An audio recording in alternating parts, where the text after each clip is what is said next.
성인에서 발생하는 당뇨병은 별다른 증상이 없는 경우가 흔합니다. 그래서 당뇨병의 발병 위험이 높은 사람은 증상이 없더라도 정기적으로 혈당 검사를 받아 조기에 당뇨병을 진단하는 것이 중요합니다.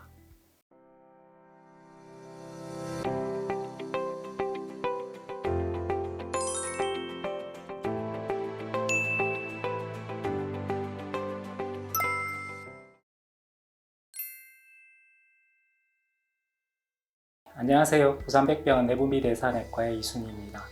저는 당뇨병, 갑상선, 기타 내분비 질환에 대해서 진료를 보고 있습니다. 오늘은 당뇨병이 어떻게 생기고 어떤 증상으로 알 수 있는지, 당뇨병의 무증상, 혈당과 당뇨병 등에 대해서 말씀드리겠습니다.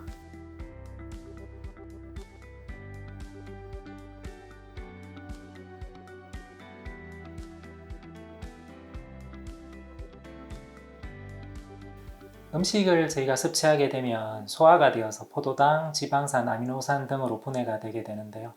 포도당은 혈관을 통해서 우리 몸의 세포로 운반되어 에너지원으로 주로 사용하게 됩니다. 이때 포도당이 세포 내로 운반되기 위해서는 인슐린이 반드시 필요한데요.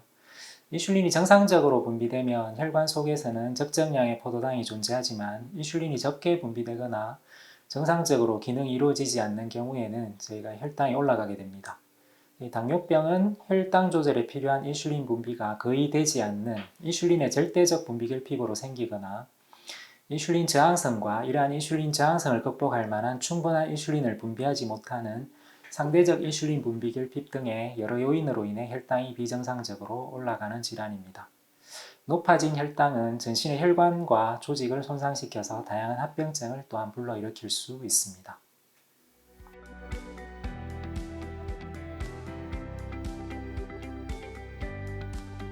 성인에서 발생하는 당뇨병은 별다른 증상이 없는 경우가 흔합니다. 그렇지만 혈당이 많이 올라가게 되면 소변량이 많아지게 되고 이로 인해 물을 많이 마시고 혈액 속에 당이 많이 있어도 인슐린의 결핍이나 인슐린 저항성 때문에 신체 조직에서 포도당이 잘 이용이 안 되기 때문에 배고픔을 느껴서 많이 먹게 됩니다.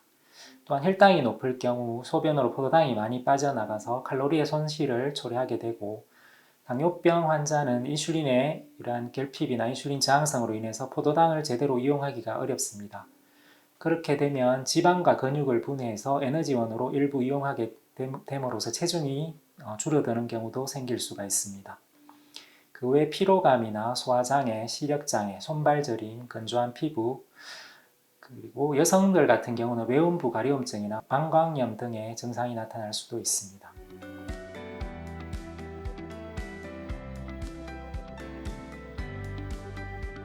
혈당이 높게 나왔다면 당뇨병의 가능성이 높겠지요. 그렇지만 소변으로 당이 나온다고 다 당뇨병은 아닙니다. 저희가 당뇨병이라는 이름을 붙였지만 실제로 혈당이 높아야지 저희가 당뇨병이라고 할 수 있는데 혈당이 당뇨병 수준이 아니라고 하더라도 유전적으로 신장에서 포도당 흡수 능력이 정상보다 낮은 사람이 있을 수 있습니다. 이러한 분들은 혈당이 높지 않더라도 소변으로 당이 나올 수 있는데요.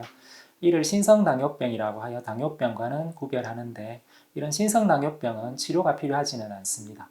당뇨병은 혈당을 기준으로 진단을 하게 되는데 정상 혈당은 공복 혈당이 100 미만, 75g 경구 포도당 내성 검사 2시간 후 혈당이 140 미만을 저희가 정상 혈당으로 분류를 하게 되겠습니다.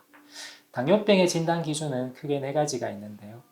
첫째, 당활색소 6.5% 이상, 둘째, 공복혈당 126 이상, 셋째, 75g 경부포도당 내성검사 2시간 후 혈당 200 이상, 넷째, 당뇨 다음 설명되지 않는 체중 감소와 같은 당뇨병의 전형적인 증상과 더불어 아무 때나 잰 혈당 200 이상일 경우 이상 4가지 중에서 어느 것 하나만 해당돼도 저희가 당뇨병으로 진단을 할 수가 있습니다. 정상 혈당과 당뇨병 사이에 있는 경우는 저희가 당뇨병 전 단계로 분류하겠습니다. 지금까지 당뇨병은 어떻게 생기고 어떠한 증상으로 알 수 있는지, 진단 기준은 무엇인지에 대해서 말씀드렸는데요. 당뇨병의 발병 위험이 높은 분은 증상이 없더라도 정기적으로 혈당 검사를 받아 조기에 당뇨병을 진단하는 것이 매우 중요합니다. 당뇨병은 운동, 식사 조절과 같은 생활 습관 개선이 예방과 치료의 가장 기본이 된다는 사실을 잊지 마시기 바랍니다. 감사합니다.